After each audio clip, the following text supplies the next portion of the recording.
Les 5 piliers d'un équilibre authentique. Introduction. Le mythe de l'immobilité. Il y a une image qui me revient souvent quand je pense à l'équilibre. Celle d'un funambule. Quand nous le regardons d'en bas, depuis la terre ferme, nous avons une illusion d'optique. Nous voyons une silhouette parfaitement immobile, ancrée au centre du fil, défiant le vide avec une aisance absolue. Nous nous disons « voilà ». C'est ça, l'équilibre. C'est ne plus bouger, c'est avoir tout sous contrôle. Mais le funambule, lui, sait la vérité. Il sait que l'immobilité est un mythe. Si on pouvait zoomer sur ses chevilles, on verrait qu'elles ne cessent jamais de travailler. Elles oscillent, elles tremblent, elles corrigent, millimètre par millimètre, à chaque seconde. Il penche à gauche, il compense à droite. Le vent se lève, il s'abaisse. S'il cesse d'ajuster, s'il se fige, il tombe. L'équilibre n'est pas une position, c'est un mouvement, c'est un verbe d'action, pas un état. Pourtant, pendant des années, j'ai cru l'inverse. J'ai cru que je pouvais arriver quelque part. J'ai couru après une version de moi-même qui serait enfin stable. Enfin, lisse. Une version qui ne douterait plus, qui ne s'effondrerait plus, qui ne connaîtrait plus ces matins de brouillard où l'on a juste envie de rester sous la couette. J'ai cru que la sagesse, c'était l'absence de tempête. J'ai eu tort. Et je crois que nous sommes nombreux à être épuisés par cette course. Épuisés d'essayer de aller bien comme on coche des cases. Épuisés de cette injonction au bonheur permanent qui nous fait sentir coupables dès que la tristesse frappe à la porte. Aujourd'hui, je voudrais vous proposer une autre lecture. Une lecture plus douce, plus réaliste. Et paradoxalement, beaucoup plus solide. L'équilibre ne se trouve pas, il se cultive, jour après jour. Non pas en supprimant les vagues, mais en apprenant à construire un bateau. Ce bateau repose sur 5 piliers, pas des concepts abstraits, mais des réalités appuyées par ce que la psychologie et les neurosciences nous ont appris de plus précieux ces dernières années. Voici ce que j'aurais aimé savoir plus tôt. Pilier 1. La flexibilité, la fin de la ligne droite. Le premier pilier demande de renoncer à une idée séduisante. L'idée que la guérison est une ligne droite. Nous vivons dans une époque étrange. Une époque qui a transformé le développement personnel en une forme de sport de haut niveau. On scrolle sur nos écrans et on voit des visages radieux, des routines matinales parfaites, des esprits invincibles. On nous vend du stoïcisme comme on vendrait des voitures, soyez forts, ne ressentez rien, avancez. Mais ce que l'on vend là, ce n'est pas de la sagesse. C'est de l'anesthésie. Quand la tristesse arrive, notre premier réflexe est souvent la lutte. On se dit « Non, pas maintenant, je ne devrais pas ressentir ça. J'ai tout pour être heureux, arrête. » On essaie de repousser l'émotion sous la surface comme on essaie de maintenir un ballon sous l'eau. Mais vous connaissez la physique du ballon. Plus vous appuyez fort pour le maintenir immergé, plus la pression qu'il exerce pour remonter est violente. Et quand il remonte, il vous éclabousse.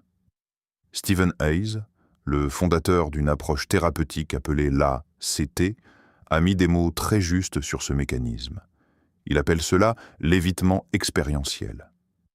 Il a montré, preuves à l'appui, que ce n'est pas la souffrance qui nous rend malades. C'est notre tentative désespérée de ne pas souffrir.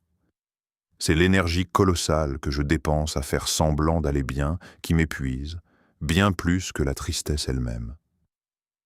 Il y a une métaphore que j'aime utiliser pour comprendre ça. Imaginez que vous conduisez un bus. C'est le bus de votre vie. Vous tenez le volant. Les passagers, ce sont vos émotions, vos pensées, vos peurs. Au fond du bus, il y a des passagers bruyants, effrayants, critiques. Ils crient « Tu vas te planter, tu n'es pas assez bien, tourne à gauche, fuis ». Pendant longtemps, j'ai eu le réflexe d'arrêter le bus. Je me suis levé de mon siège, je suis allé au fond de l'allée et j'ai commencé à me battre avec eux. J'ai essayé de les faire taire. J'ai essayé de les faire descendre. J'ai perdu des années à négocier le silence. Mais pendant que je me battais à l'arrêt, mon bus n'avançait plus. Je n'allais nulle part. Ma vie était en pause. La flexibilité, c'est remonter sur le siège conducteur. C'est dire aux passagers bruyants « Ok, je vous entends. Vous pouvez crier. Je ne peux pas vous faire taire. Mais c'est moi qui conduis. » Et je continue à rouler vers ma direction. Avec le bruit en fond sonore. Avec la peur sur le siège passager. Mais j'avance. C'est ça, la liberté. Ce n'est pas le silence. C'est le mouvement malgré le bruit. Aller bien, ce n'est pas aller bien tout le temps. C'est accepter qu'il y a des saisons intérieures. Il y a des étés invincibles et il y a des hivers rigoureux. La véritable santé mentale, c'est la capacité de dire « Ok, aujourd'hui, c'est l'orage, je le sens, il est là. Je ne suis pas obligé d'aimer l'orage, mais je n'ai pas besoin de hurler contre le ciel pour qu'il s'arrête. Je ne suis pas mes émotions. Je suis l'espace dans lequel elles passent. » Pilier 2, la biologie des micro-moments. Une fois que l'on a déposé les armes contre soi-même, une fois que l'on remonte dans le bus et qu'on reprend la route, que reste-t-il sur le chemin? Il reste les miettes. Et c'est là que tout se joue. Notre cerveau a un défaut de fabrication, un héritage de nos ancêtres lointains.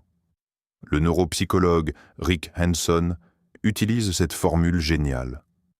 Notre cerveau est comme du velcro pour le négatif et comme du téflon pour le positif. C'est logique. Pour survivre dans la savane, il fallait retenir le danger, le lion caché, le fruit empoisonné, et ignorer la beauté du paysage. L'anxiété nous a gardés en vie. Mais aujourd'hui, ce mécanisme nous aveugle. Il nous fait croire que la vie est hostile, alors qu'elle est souvent juste, neutre ou douce.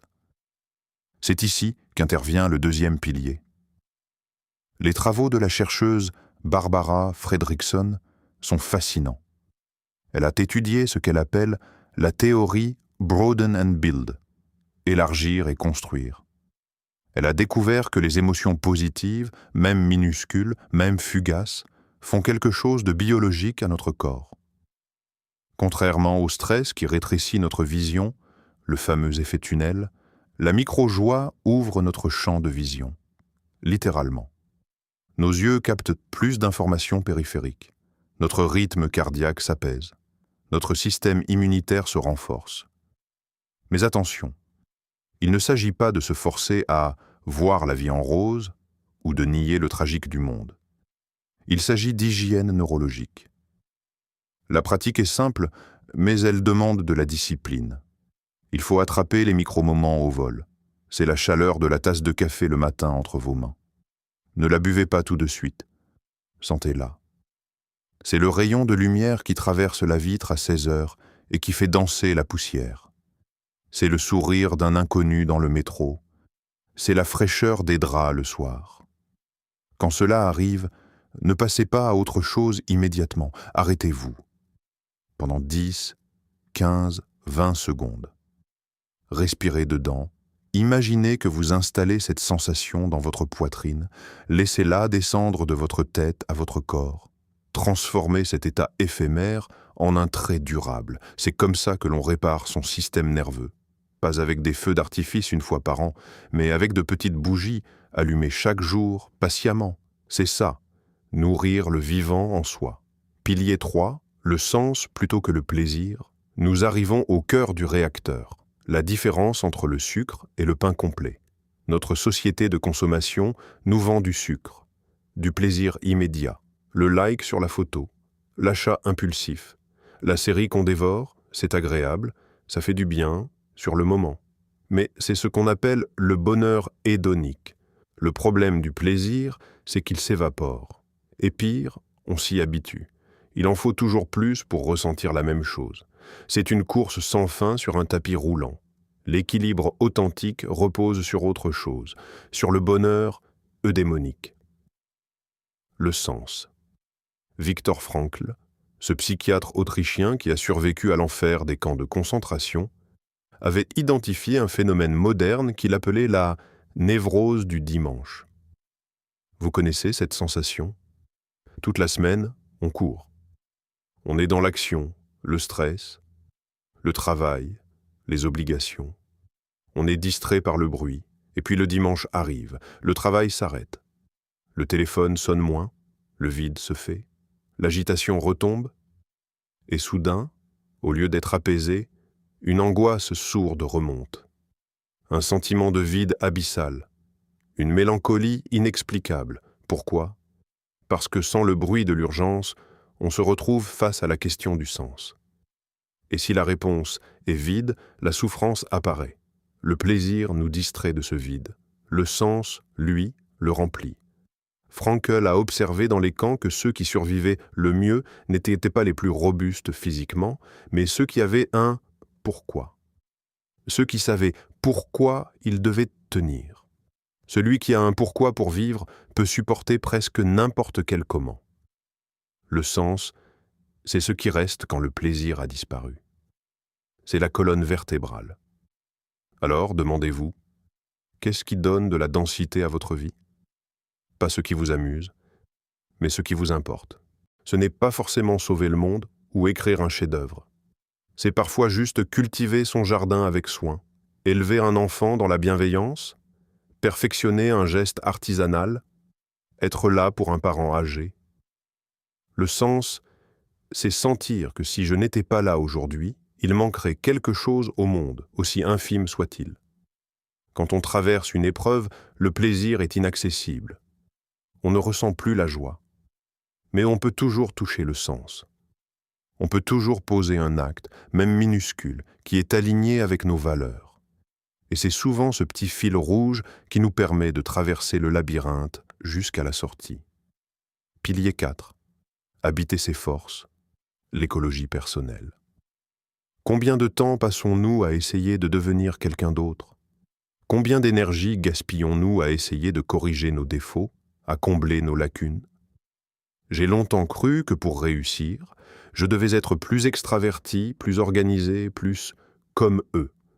Je me suis épuisé à nager à contre-courant de ma propre nature.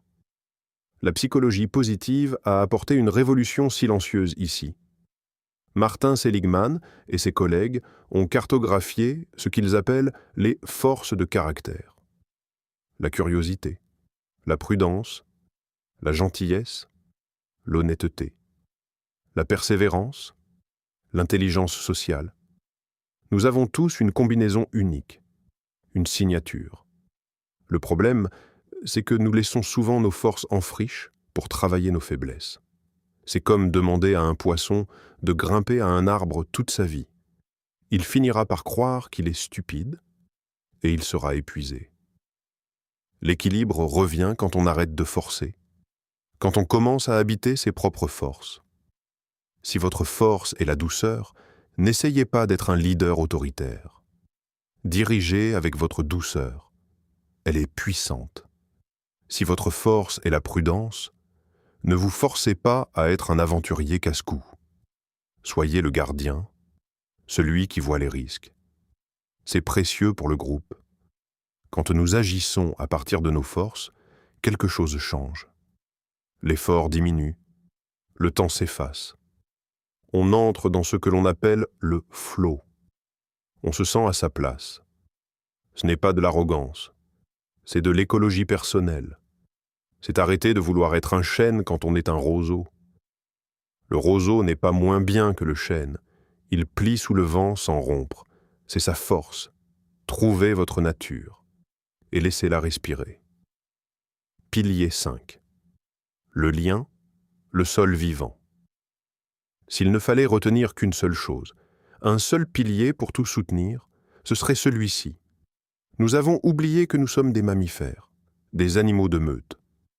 Notre système nerveux n'est pas conçu pour s'autoréguler tout seul dans le vide. Il a besoin de se co-réguler avec d'autres. L'étude la plus longue jamais réalisée sur le bonheur humain vient de Harvard. Pendant plus de 80 ans, ils ont suivi des centaines de vies. La conclusion est sans appel. Le facteur numéro 1 qui prédit la santé physique, la longévité et le bonheur, ce n'est pas la réussite. C'est la qualité des relations. Pour comprendre à quel point le lien est si vital, il faut regarder ce qui se passe dans le cerveau quand on est rejeté. Des neuroscientifiques ont fait une expérience fascinante. Ils ont observé par IRM le cerveau de personnes qui vivaient une exclusion sociale. Ce qu'ils ont vu est stupéfiant. La zone du cerveau qui s'allume lors d'un rejet social est exactement la même zone que celle qui gère la douleur physique. Pour votre cerveau, être seul, être ignoré, être méprisé, c'est la même chose qu'avoir une jambe cassée. La douleur sociale est une douleur réelle. C'est pour cela que prendre sur soi ne suffit pas. Nous avons besoin de l'autre comme nous avons besoin d'oxygène. Un lien de qualité agit comme un puissant antidouleur naturel. Ce n'est pas de la poésie, c'est de la biologie pure. Mais attention, l'époque nous trompe ici aussi. Elle nous parle de réseau, de followers, de contacts. Ce n'est pas de ça dont il s'agit. Avoir 1000 amis et personne à qui confier sa peur à 3 heures du matin, c'est être seul. L'équilibre demande du courage relationnel. Le courage de faire le tri. Le courage de s'éloigner des liens qui nous épuisent, qui nous jugent ou qui nous demandent de porter un masque. Et le courage d'investir du temps, du vrai temps lent, avec ceux qui nous nourrissent. Un café avec un ami qui écoute vraiment vaut 10 heures de méditation seul. C'est le sol sur lequel nous marchons. Si le sol est stable, le funambule peut danser. Conclusion. Alors, revenons à notre funambule. Peut-être que l'équilibre, au fond, c'est simplement ça. Accepter le mouvement. Accepter que ça tangue. C'est un artisanat quotidien. Apprendre à conduire son bus sans se laisser arrêter par les voies, recueillir les petites lumières, comme un chercheur d'or dans le lit de la rivière. S'ancrer dans ce qui a du sens pour nous, aussi petit soit-il. Habiter ses forces naturelles sans s'excuser. Et protéger, farouchement, les mains qui nous soutiennent. La vie ne nous a jamais promis l'absence d'orage. C'est un contrat qu'elle n'a jamais signé. Mais elle nous a donné les matériaux pour construire un bateau, assez solide pour traverser, assez souple pour s'adapter aux vagues, et assez grand pour y accueillir ce qu'on aime. Prenez soin de votre équilibre, pas en vous figeant, mais en dansant avec le vent. Merci d'avoir pris de votre temps pour m'écouter. Si cette vidéo a résonné en vous, laissez un commentaire et dites-nous quel des 5 piliers vous parle le plus. À très bientôt sur la boussole intérieure.